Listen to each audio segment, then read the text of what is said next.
Chapter 6 Metabolism 6.1 Energy and Metabolism. By the end of this section, you will be able to do the following. Explain metabolic pathways and describe the two major types. Discuss how chemical reactions play a role in energy transfer. Figure 6.1 A hummingbird needs energy to maintain prolonged periods of flight. The bird obtains its energy from taking in food and transforming the nutrients into energy through a series of biochemical reactions. The flight muscles in birds are extremely efficient in energy production. Credit. Modification of work by Corey Zanker. Introduction. Virtually every task performed by living organisms requires energy. Organisms require energy to perform heavy labor and exercise, but humans also use considerable energy while thinking, and even during sleep. Every organism's living cells constantly use energy. Organisms import nutrients and other molecules. They metabolize, break down, and possibly synthesize into new molecules. If necessary, molecules modify, move around the cell and may distribute themselves to the entire organism. For example, the large proteins that make up muscles are actively built from smaller molecules. Complex carbohydrates break down into simple sugars that the cell uses for energy. Just as energy is required to both build and demolish a building, energy is required to synthesize and break down molecules. Additionally, signaling molecules such as hormones and neurotransmitters transport between cells. Cells ingest and break down bacteria and viruses. Cells must also export waste and toxins to stay healthy, and many cells must swim or move surrounding materials via the beating motion of cellular appendages like cilia and flagella. The cellular processes that we listed above require a steady supply of energy. From where, and in what form, does this energy come? How do living cells obtain energy, and how do they use it? This chapter will discuss different forms of energy and the physical laws that govern energy transfer. This chapter will also describe how cells use energy and replenish it, and how chemical reactions in the cell perform with great efficiency. Chapter outline 6.1 Energy and Metabolism 6.2 Potential, Kinetic, Free, and Activation Energy 6.3 The Laws of Thermodynamics 6.4 ATP. Adenosine triphosphate 6.5 Enzyme scientists use the term bioenergetics to discuss the concept of energy flow, figure 6.2, through living systems, such as cells. Cellular processes such as building and breaking down complex molecules occur through stepwise chemical reactions. Some of these chemical reactions are spontaneous and release energy, whereas others require energy to proceed. Just as living things must continually consume food to replenish what they have used, cells must continually obtain more energy to replenish that which the many energy-requiring chemical reactions that constantly take place use. All of the chemical reactions that transpire inside cells, including those that use and release energy, are the cell's metabolism. Figure 6.2 Most life forms on Earth obtain their energy from the sun. Plants use photosynthesis to capture sunlight, and herbivores eat those plants to obtain energy. Carnivores eat the herbivores, and decomposers digest plant and animal matter.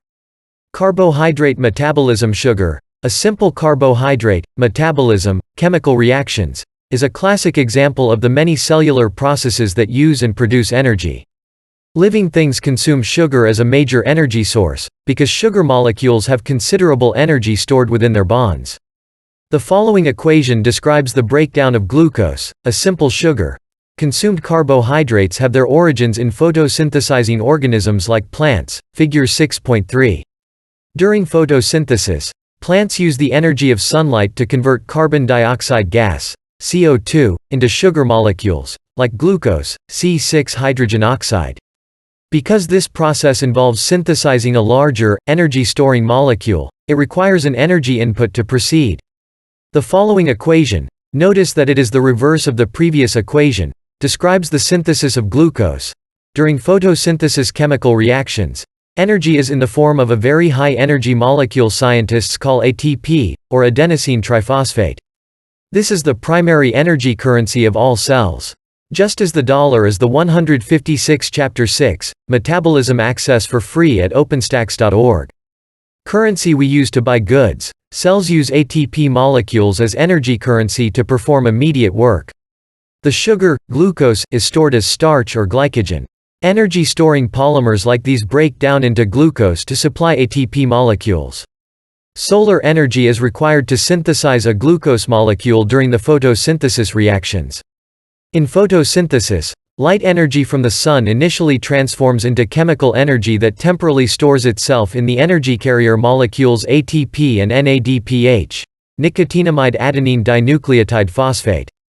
Photosynthesis later uses the stored energy in ATP and NADPH to build one glucose molecule from 6 molecules of CO2.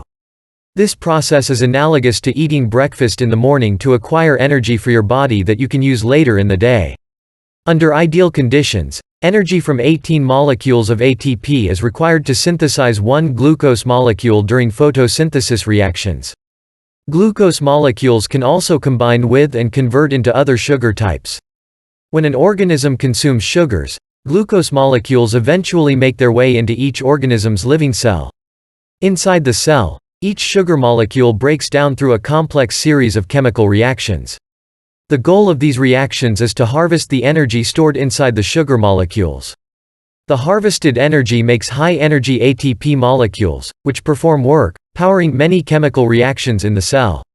The amount of energy needed to make one glucose molecule from 6 carbon dioxide molecules is 18 ATP molecules and 12 NADPH molecules, each one of which is energetically equivalent to 3 ATP molecules, or a total of 54 molecule equivalents required for synthesizing one glucose molecule.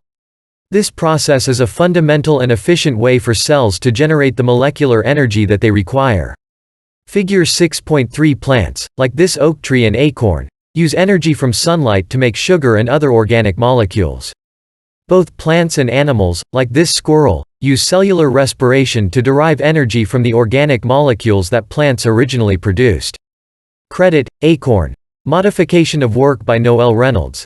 Credit, Squirrel. Modification of work by Don Hutchek. Metabolic pathways. The processes of making and breaking down sugar molecules illustrate two types of metabolic pathways. A metabolic pathway is a series of interconnected biochemical reactions that convert a substrate molecule or molecules, step by step, through a series of metabolic intermediates, eventually yielding a final product or products. In the case of sugar metabolism, the first metabolic pathway synthesized sugar from smaller molecules, and the other pathway broke sugar down into smaller molecules.